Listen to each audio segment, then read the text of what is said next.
Okay, this movie is very fascinating to me. The Room Next Door, it has some interesting questions of what a person can do to their body and who should intervene.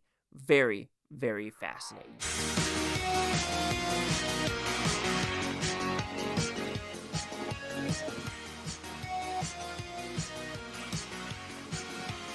Chase Lehocky here with the Blue Futon, reviewing The Room Next Door. What's this about? Pretty simple premise. I'm just going to kind of spoil the synopsis for this one because you know what? It's been out for quite some time. Anyway, Tilda Swinton realizes she has cancer. And she's like, you know what? I don't want cancer to kind of choose when I'm going to die. I'm going to do it for myself. And then Julianne Moore is going to be the person next door to kind of like, okay, I'll be with her until it randomly happens. Because Tilda Swinton will not tell Julianne Moore when she's going to kill herself. It's going to be the perfect time where she wants it to happen. And John Torino's also in this movie to kind of be this cynical person, to be basically like the government's bad and things are bad and blah, blah, blah, healthcare, things like that. And Julianne Moore is more the happy-go-lucky character where it's like, no, everything's going to be okay. Things are going to, work out for the best of everyone's abilities. And with this movie, I actually really dug it. It had some good cinematography, good directing, good acting, good sense of story. And that's what I'm going to say about this movie. It's a very good sense of story. So I'm talking about the negatives. We'll do it that way. I do think some of the dialogue is a little on the nose when dealing with some of these situations and things like that. Because when looking at the real world, and I did have a conversation with someone from England, that I am focused on this one where, the government in UK refused to let a baby go to the USA. They're like, nope, government healthcare, no. And it's kind of interesting, the whole healthcare argument, because it is in this story, as well as religious suicide and things like that. So talking about the healthcare one is very fascinating because living in Portugal, living to other parts of the world, people are like, oh yeah, if you have a flu or a cold, you just go to the ER in, France, Germany, Italy, Portugal, and it's like 50 euros, sure. But if something really serious occurs, that's when it's like, people are like, oh, I don't know if this is the best type of healthcare. I've talked to Portuguese people. I've met a girl who lost an arm and had a heart problem, and they're like, we wish we were somewhere else in the world because it's just not working. If it's something very simplistic, sure. If not, then people, I think in America, love to talk about Canada. Oh, Canada healthcare. But then you talk to Canadians, they're like, I gotta wait 9 months. I gotta wait 12 months. What the fuck? And then they come to the USA, they're like, oh, I can kind of get seen now. Yes, it might be expensive.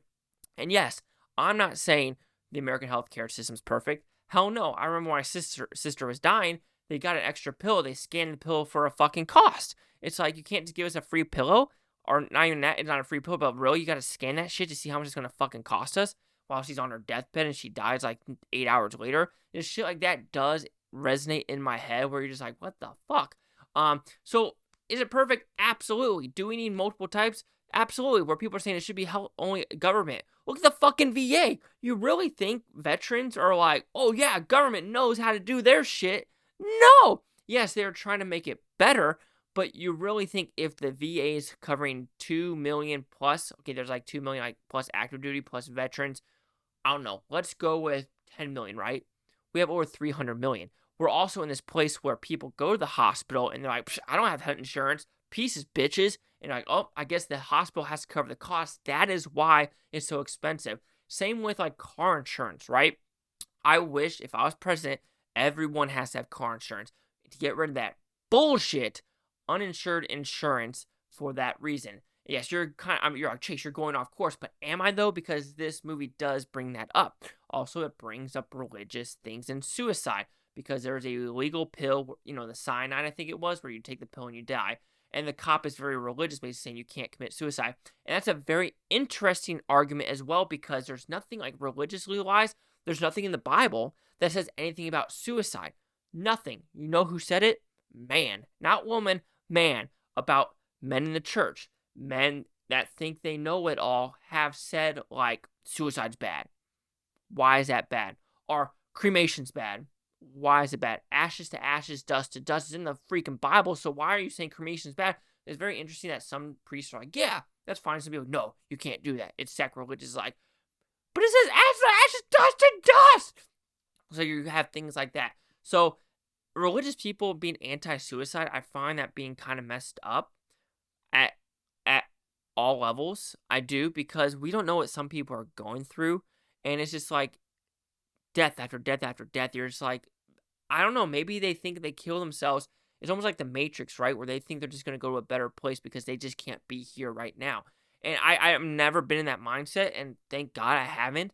But it's one of those things where I'm just like, I don't think we should do that. And also dealing with the healthcare and, should someone decide to kill themselves? That's a weird one. I think, sure, but a hospital shouldn't, like, promote it like in Canada. I think that's really awkward where it's like that. And also, like, females now are like, I want to say they're mutilating themselves, but they're like, they refuse to have babies during Trump's presidency. It's like, well, then don't have sex. I mean, it's not that hard. It's people go to the extremes for some things. And here, I don't think it's an extreme because of that, cancer. Stage 4. At a point, people are like, oh, but you might survive it. But it's like, but what if you don't and you have to do chemo after chemo after chemo and it like metastasizes. So at a point, I just seen cancer stage 4 in my family and the BRCA positives. You're just like, to me, this movie's fascinating. It brings up good points. And I didn't really have a lot of negatives in this movie. It was fascinating. I enjoyed it.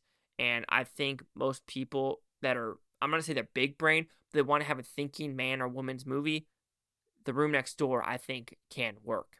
So The Room Next Door will receive a 4.5 out of 5 with Futons, which equals at 90%. So see the critics and user scores gave this one.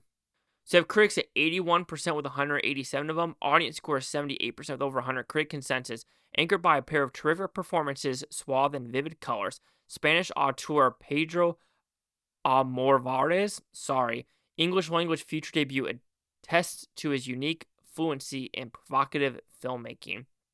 Have I seen any of this director's other stuff? Oh man, he's got some white hair. I wonder if he does that on purpose. This is his first English film, and he's done that many movies. Oh, he's done Parallel Mothers. So is he actually like Spain? Or is he, okay, he's Spain. Okay. Anyway.